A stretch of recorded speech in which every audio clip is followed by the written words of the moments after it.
They were supposed to be a year away from being a year away, but the Chicago Bears just shocked the entire league by pulling off their 7th fourth-quarter comeback of the season, sending the Green Bay Packers home and punching their ticket straight into the divisional round with swagger and momentum.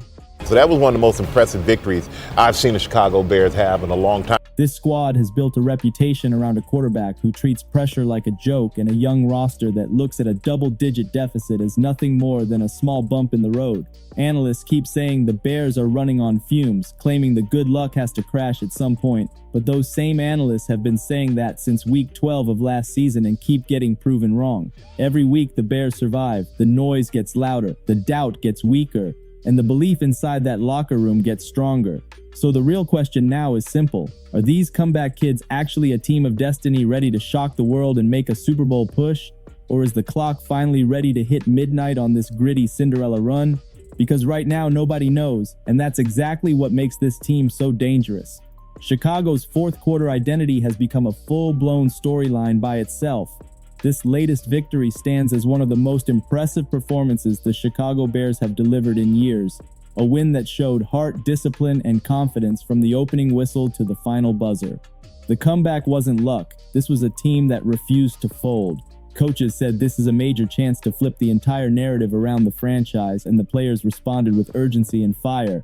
The Bears are building something real, and the league is finally waking up to the storm coming out of Chicago.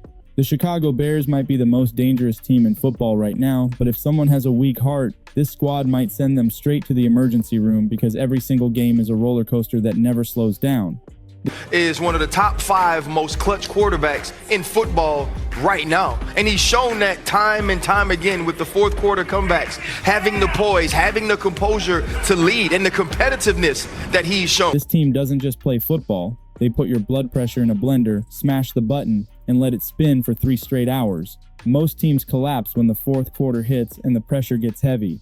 They slip up, make mistakes, fold under the noise, and watch the clock beat them. But the 2025 Bears, they grab a hot dog, wipe their mouth, and clamp down on the entire league like they're built out of straight ice. First and goal, handoff to Swift, nasty cutback, breaks the angle, hits the edge, and touchdown Chicago. That's exactly the attitude this team carries into every tight moment. Coming into the postseason, they had already stacked 6 comeback wins in the regular season, wiping out late-game deficits in the final 2 minutes like they had the script written before kickoff. Every week, they turned hopeless situations into highlight reel moments that left analysts stunned and fans feeling like they were watching a movie instead of real football. And yet, the skeptics kept talking. They kept saying the same tired lines about how the magic would crumble in the postseason, how the playoff lights would be too bright, and how this young roster would fold once the pressure turned into a spotlight. But then came the wild card matchup against the Green Bay Packers, a third showdown in just 5 weeks, and everything changed instantly. This game turned into a straight-up bare-knuckle street fight from the moment the ball was in the air. The energy was chaotic, the stakes were high, and every snap felt heavier than the last. With 1 minute and 43 seconds left, the Bears found themselves trailing again, staring down the barrel of elimination. The season was hanging by a thread, and the entire stadium went dead silent because no matter how many times Chicago pulls off these miracles, a comeback win never gets easier on the nerves. Every fan felt the weight in their chest. Every breath felt like it could crack. But the Bears, they locked in like the fourth quarter belonged to them and nobody else. Meanwhile, while all that chaos was exploding inside the stadium, Caleb Williams jogged onto the field like he was strolling into Sunday brunch 20 minutes late, calm as ever and moving like the moment didn't weigh an ounce. No panic, no shaky hands, no wide eyes. Just pure poise from a quarterback who looks built for national spotlights and back-breaking pressure. Instead of folding, he engineered a drive that's about to be replayed in every Chicago barbershop, sports bar, and living room for the next 50 years. 6 plays, 66 yards, all business, capped off by a filthy 25-yard dime to DJ Moore, the veteran who always shows up when it's time to embarrass a defense. And this all happened while the clock was bleeding out, giving Jordan Love and the Packers only 1 minute and 36 seconds to somehow answer back.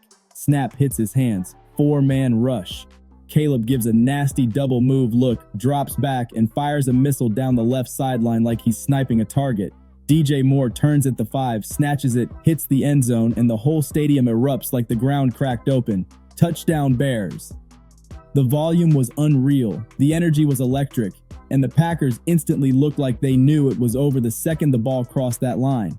Because here's the problem. Jordan Love ain't Caleb Williams, and the Packers ain't the 2025 Chicago Bears. Different level, different timing, different DNA. So game, set, match, curtains pulled, Chicago walks out with the win like the script was already written. This wasn't some miracle play or lucky bounce. This was the 7th time this season where Chicago looked defeat in the eyes, smirked, and pulled the whole game out from the jaws of disaster. But anybody who truly understands football knows there's nothing routine about the NFL, and comebacks aren't magic tricks. They're grit, execution, and ice-cold nerves. This is why Chicago earned the nickname the Comeback Kids, and they earned it with bruises, buzzer beaters, and straight-up warrior energy. And knocking out their oldest rival, one of the biggest rivals in all of football history, just stamped their message even louder across the entire league, because now every single team watching sees what's really going on.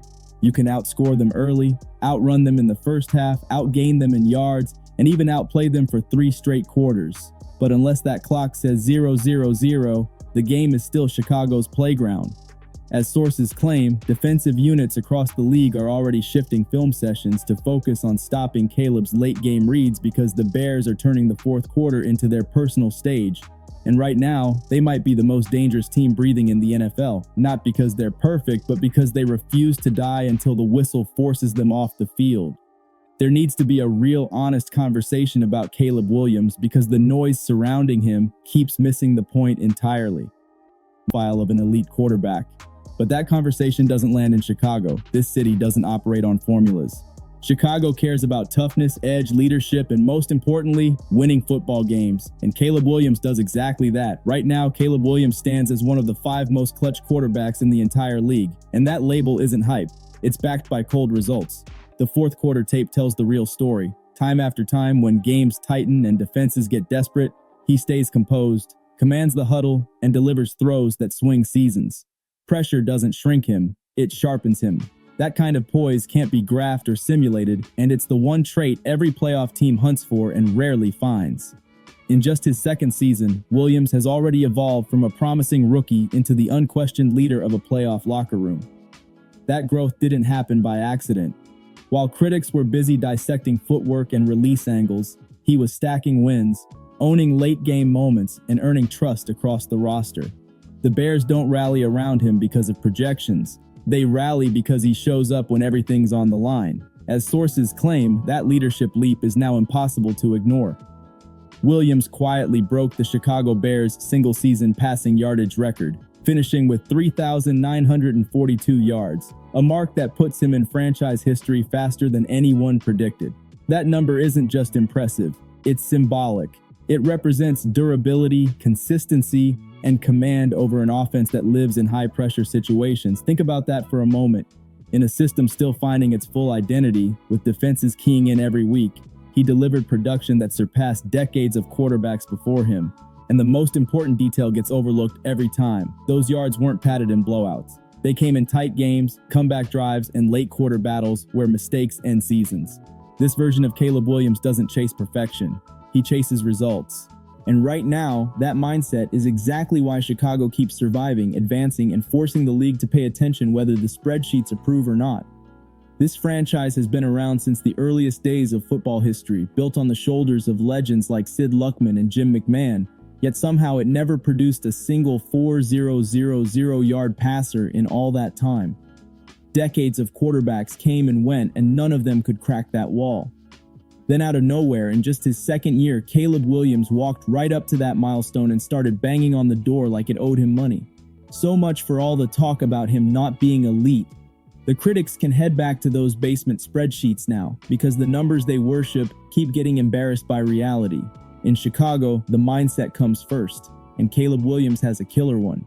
When the game gets tight, when the arena gets loud, and when the pressure hits the level that breaks most quarterbacks, Williams flips into a different mode entirely. He becomes that dude who extends plays nobody else survives, keeps his eyes downfield like he's watching the future before it happens, and rips throws that make defensive backs question their careers. Look at the wildcard showdown with Green Bay.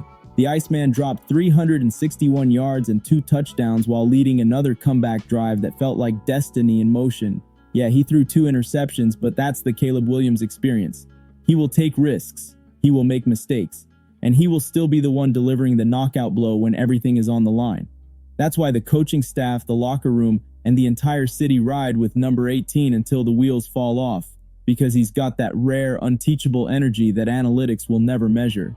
But the dangerous part about Chicago is that this isn't a solo act. The Bears finally stopped living in the NFL basement and built an offense where everybody gets a plate. General Manager Ryan Poles crafted a roster loaded with young firepower, speed, attitude, and mismatch potential.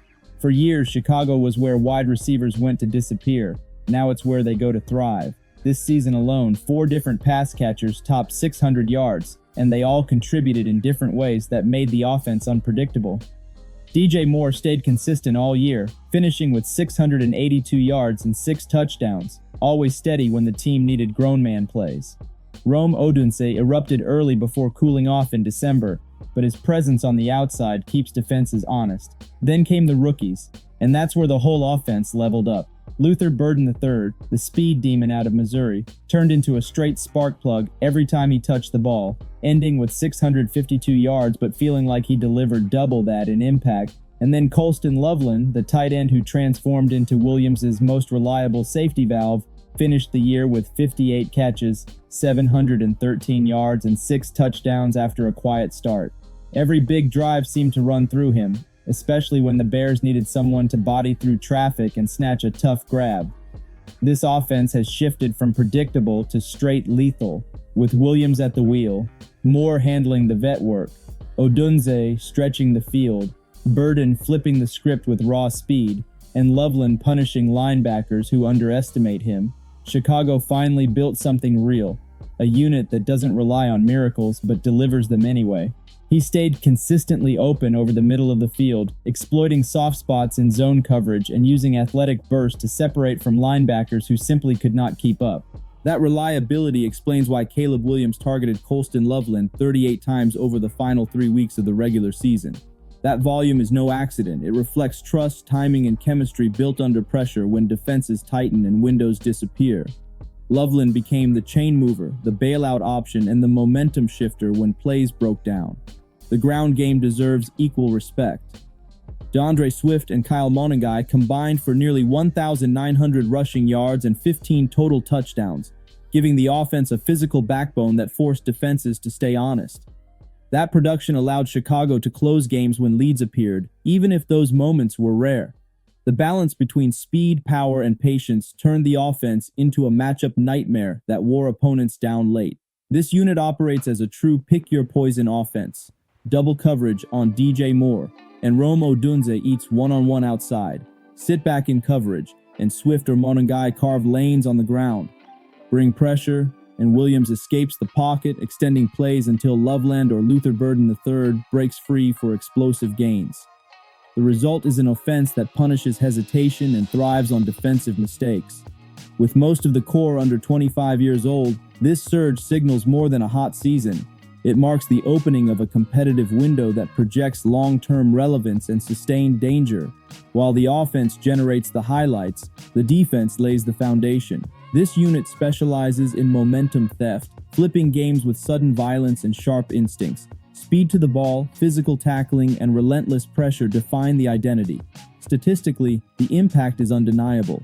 Chicago led the entire NFL in interceptions and total takeaways, finishing with one of the league's strongest turnover margins. Each critical moment seemed to trigger a defensive response, producing a strip, a tipped pass, or a sudden change of possession. At the center of it all stood Kevin Byard, the veteran safety who orchestrated chaos from the back end. Byard recorded 7 interceptions, reading quarterbacks with veteran patience and baiting throws that never should have been attempted. His communication set the secondary structure, aligning coverage and disguising looks until the snap. Experience met opportunity, and the result was a defense that hunted mistakes rather than waited for them. This defense does not rely on a single star. Instead, it functions as a collective unit built on trust, discipline, and relentless pursuit. Pass rushers collapse pockets just fast enough to force rush decisions. Linebackers close passing lanes with speed and anticipation. Defensive backs attack the ball as if it belonged to them. Together, they created short fields, extra possessions, and late-game chances that fueled Chicago's comeback identity. When games tightened, this group applied pressure that cracked opponents at the worst possible time.